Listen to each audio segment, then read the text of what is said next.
सांप और मोर दोनों के बारे में कहा जाता है कि ये जन्नत में रहा करते थे, फिर अपने गुनाह की पादाश में जन्नत से निकाल दिए गए और ज़मीन पर भेज दिए गए, जिस तरह हज़रत आदम और बीबी हवा अलैहिस्सलाम के साथ हुआ था। इस बात में कितनी हकीकत है और असल कहानी क्या है, आज की इस वीडियो में हम इसी मिस्ट्री के बारे में बात करेंगे।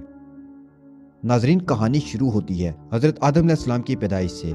अल्लाह ताला ने जब हज़रत आदम को तख्लीक किया तो वो जन्नत में अकेले थे। वो जल्द ही तन्हाई से उकता गए। फिर अल्लाह ने उनके लिए बीबी हवा को तख्लीक किया।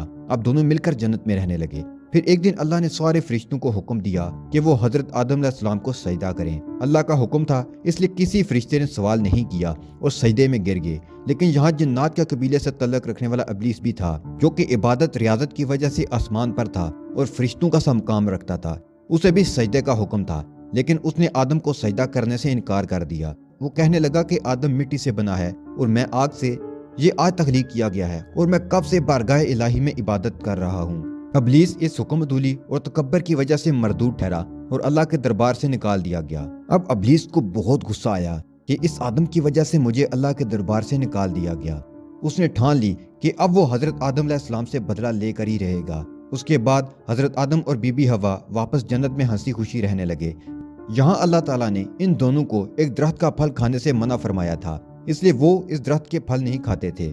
यहाँ जन्नत में मोर और सांप को आने जाने की खुली आज़ादी थी।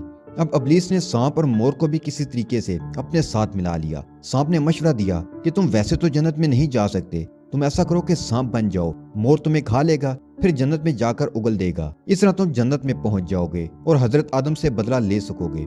इब्लीस को मशवरा बहुत ही पसंद आया। वो सांप के रूप में आ गया और मोर ने उसे खा लिया। अब जन्नत में जाकर मोर ने उसे उगल दिया। इब्लीस अब जन्नत में दाखिल होने में कामयाब हो चुका था।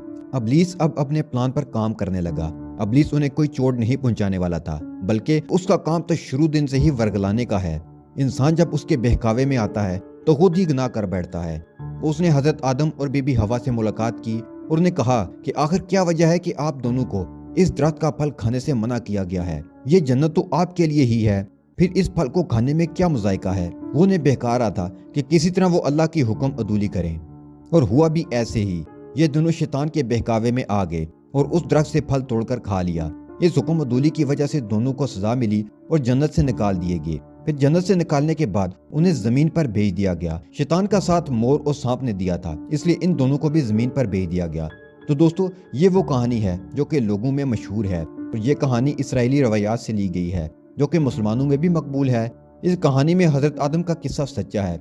उन्हें शैतान ने ही वर्गलाया था और इस गुनाह की पादाश में वो जमीन पर भेज दिए गए। लेकिन मोर और सांप का किस्सा फर्जी और इसराइली रवायात से लिया गया है, जिस पर कुरान और हदीस से कोई सबूत नहीं मिलता। सांप और मोर उसी तरह जमीन पर आए जिस तरह अल्लाह ताला ने बाकी जानदारों को जमीन पर बनाया।